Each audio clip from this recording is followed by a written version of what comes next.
Hi hello welcome back to అమ్మ channel. నేనైతే పెసలు నానబెట్టుకున్నాను. పొద్దున్న నానబెట్టుకొని సాయంత్రం రుబ్బడం కదా, అది సేమ్ ప్రాసెస్గా నేను రుబ్బుతున్నాను. కానీ ఎందుకు చూపిస్తున్నానో మీకు చెప్తాను. చెప్పిన విధంగా చేస్తే పెసరపిండి పాడవకుండా ఉంటుందండి. ఏంటంటే ఒక చుక్క వాటర్ లేకుండా గ్రైండర్ వేసుకుంటే మీకు ఈ పిండి 3 రోజులైనా ఉంటుంది.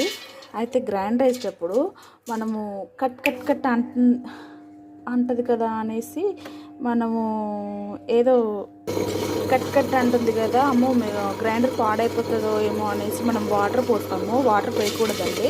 వాటర్ పోయడం వల్లనే పిండి పాడైపోతుంది. ఒక్క చుక్క వాటర్ లేకుండా మీరు పట్టి చూడండి, 3 రోజులైన పిండి పాడవద్దు. దోశ వేసుకునేటప్పుడు మిక్సీలో ఉల్లిపాయ, పచ్చిమిరపకాయ, అల్లం పేస్ట్ పట్టి దోశ డైరెక్ట్గా వేసుకోవడమే. నేను చెప్పిన విధంగా ఒకసారి ట్రై చేసి చూడండి, మీకు దోశలు బాగుంటాయి.